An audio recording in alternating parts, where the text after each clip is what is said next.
I have such a huge love-hate relationship with deadlines because I hate deadlines. I hate them. I hate them.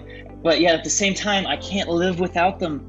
They are the reason why I'm able to get anything done. You know, it's like, I swear by deadlines. I think they are absolutely critical to the creative process because you can easily spend an infinite amount of time working on one single thing. There's always something else that you can perfect. There's always something more that you can add or fix.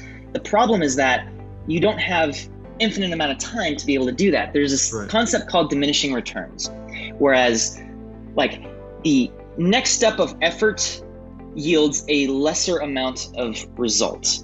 So YouTube videos really exemplify that for us because we can easily spend a year working on a short film, or we could spend a week working on a short film. Obviously, the one with the year is going to be better. You have to be able to finish. You have to be able to move on to the next thing. And that's honestly where I believe growth comes from, is being able to reflect on what you've done and how you will readjust to do things differently from what you've learned. I've always been a big proponent of quantity over quality because the more quantity you have, your quality will increase.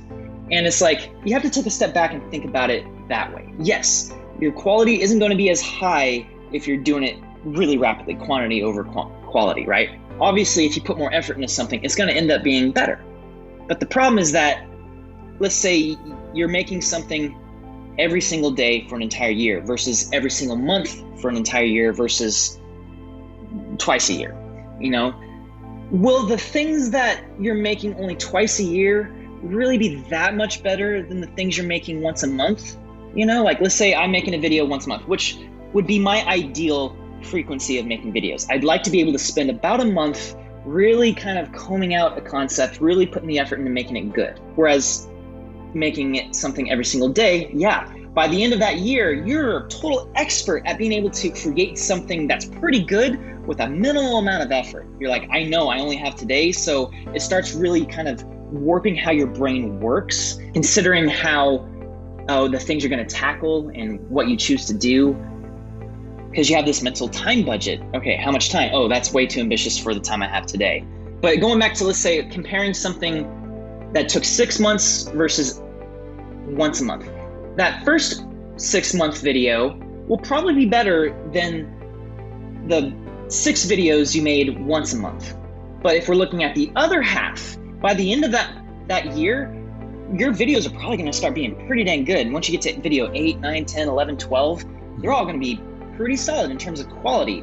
But the other person only has one video to show for that 6-month period, and maybe it's not as good as one of those other videos. It's just, the more you do something, the better you're going to be at it. And so you can spend all your time perfecting something, but if you instead focus on just moving on from it, you know, cutting your losses, and accepting that it's just going to be what it is, whether or not it's bad or good, doesn't matter. What matters is moving on to the next thing. And the more things you can move on to, pretty quickly you'll start realizing you're getting pretty good at this on all aspects of it, from the idea creation process to the editing to the actual sort of technical skill sets you develop in, saying like visual effects.